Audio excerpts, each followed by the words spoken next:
आज का पवित्र सुसमाचार योहन अध्याय 13 पद संख्या 1 से 15 तक। ईसा अपने शिष्यों के पैर धोते हैं। पास्का पर्व का पूर्व दिन था।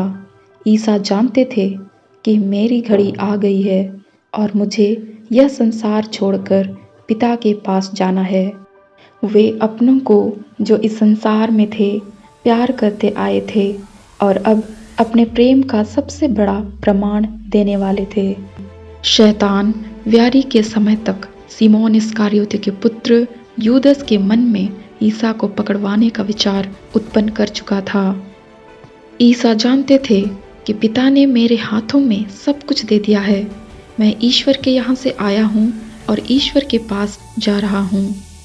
उन्होंने भोजन पर से उठकर अपने कपड़े उतारे और कमर में अंगोछा बांध लिया। तब वे परात में पानी भरकर अपने शिष्यों के पैर धोने और कमर में बंधे अंगोछे से उन्हें पोंछने लगे।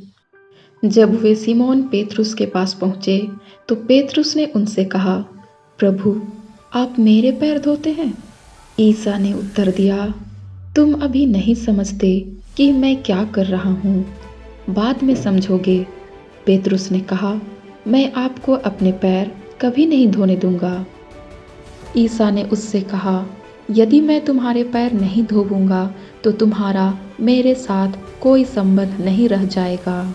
इस पर सिमोन पेतरुस ने उनसे कहा, प्रभु, तो मेरे पैर ही नहीं, मेरे हाथ और सिर भी धोइए।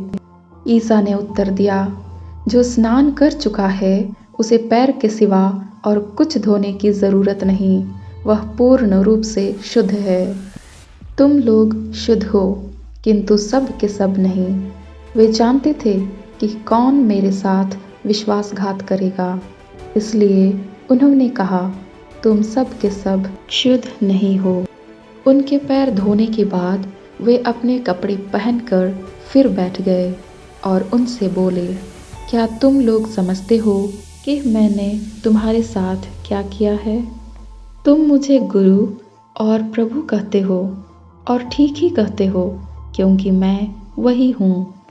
इसलिए यदि मैं तुम्हारे प्रभु और गुरु ने तुम्हारे पैर धोए हैं तो तुम्हें भी एक दूसरे के पैर धोने चाहिए।